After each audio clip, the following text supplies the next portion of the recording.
سر سر نے وہ بات شروع کی ہے، اس کو تھوڑا آگے بڑھاتا ہوں کہ قائد بھانپ گئے تھے. وائی؟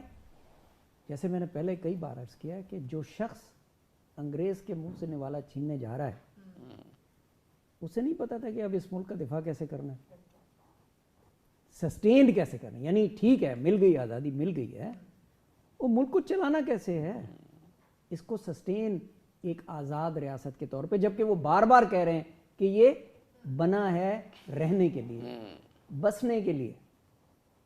isn't it؟ تو اس کو اسی حالت میں تو نہیں بسانا، بلکہ وہ تو پورے عالم اسلام کے لیے ایک رول ماڈل کے طور پہ پاکستان کو دیکھ رہے ہیں. ساری عمر پاکستان نے وہ کانٹا تو نہیں یوز کرنا تھا نا پیپر پن کی جگہ، اس نے آگے بھی بڑھنا تھا نا. اب میں ایک نئی بات کرنے جا رہا ہوں، جیسے سر نے کہا نا کہ میں سر کے لیے ایک دریچہ کھول دیتا ہوں، پھر اس کے بعد ایکسپرٹ ایڈوائس تو پھر سر کی طرف سے آتی ہے نا. پاکستان چونکہ گورنر جنرل انہوں نے نہیں ایکسیپٹ کیا تھا، بیکاز ملٹری والا تھا تو اس نے جو کیا وہ ہمارے سامنے ہے. اگر گورنر جنرل بھی ہوتا تو پتہ نہیں. اس لیے میں یہ کہتا ہوں، اور یہ آج آپ کے چینل کے توسط سے شاید پہلی دفعہ یہ بات ہو، شاید پہلی دفعہ ہو، پاکستان کبھی بھی کسی کالونی، برٹش کالونی نہیں تھی. انڈیا تھی، پاکستان نہیں تھا. صحیح بات ہے. ہاں یہ تو برٹش امپائر کی لسٹ میں نام نکال کے مجھے دکھا دیں اگر پاکستان برٹش کالونی تھا. نہیں تھا. کیوں نہیں تھا؟ اس لیے کہ قائد نے ان کے ماؤنٹ بیٹن کو کمبائنڈ گورنر جنرل نہیں بننے دیا، بیکاز پاکستان کا لفظ نیا ہے. صحیح بات ہے بالکل. یہ کولونیل امپائر کا، اس کی جغرافی تو کولونیل امپائر کا حصہ تھی، لیکن یہ پاکستان جو پیور لینڈ ہے، لینڈ آف دی پیور، صحیح، یہ ان کا حصہ نہیں کبھی. اور یہ اللہ تعالیٰ کے فضل و کرم سے بنا ہے. 27 رمضان کی رات کو یہ کسی کی کالونی نہیں تھا،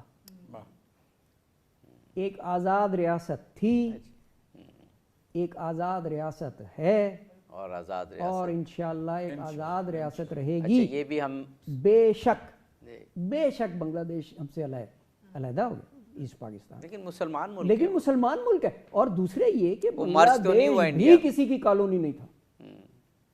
بالکل صحیح بات. بنگلہ دیش کا نام بھی انگریزوں کی کولونیل کالونیز میں نہیں ہے، پاکستان کا نام بھی نہیں ہے الحمدللہ. سو میں یہ کہتا ہوں کہ انڈیا سب کانٹیننٹ، یا یہ جو فریزز ہیں جو انگریز نے ہی ہم کو دیے ہیں، near east, middle east, far east, یہ سارے جیوگرافیکل انہوں نے نکالے کہ اچھا جی جو ریاست ہمارے قریب ہے وہ نیئر ایسٹ ہو گئی، تو جو بیچ میں ہے وہ مڈل ایسٹ ہو گئی، جو دور ہے وہ فار ایسٹ ہو گئی. یہ ان کی دی ہوئی ٹرمینالوجیز ہیں. مجھے نہیں پتا کہ ہم کیوں ان کو ابھی تک لے کے بیٹھے ہوئے ہیں. جو لوگ فار ایسٹ میں ہیں ان کے لیے تو وہ فار نہیں ہے نا، وہ تو وہاں بیٹھے ہیں. اس لیے کہ یہ تو ان کے لیے تھی جنہوں نے یہ کہا تھا. تو بھائی ہم ان کی کالونی نہیں تھے، اور نہ ہم مانتے ہیں کہ ہم ان کی کالونی تھے. Very interesting. اور اسی لیے جو پتہ نہیں ہے آگے جائے گا کہ نہیں، اسی لیے جو ممالک کالونیل پاسٹ میں نہیں رہے ان کی اسٹریٹجیز میں اور پالیسیز میں، اور جو کالونیل رہے ہیں ان کی پالیسیز میں زمین آسمان کا فرق ہے.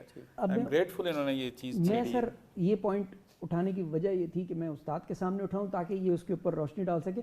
تو مائنڈ سیٹ جو ہے نا سر، اگر ہم کالونی نہیں تھے تو پھر ہمارا مائنڈ سیٹ بھی کالونیل نہیں ہونا چاہیے، یعنی غلامانہ نہیں ہونا، غلامانہ نہیں ہونا، کیونکہ ہمارے قائد کا مائنڈ سیٹ غلامانہ نہیں تھا.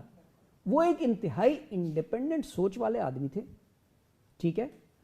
اور ان کے بدترین دشمن بھی یہ مانتے تھے کہ یار اگر جناح نے کہہ دیا نا تو اب کچھ نہیں ہو سکتا، اب ہم کو ہی کوئی راستہ نکالنا.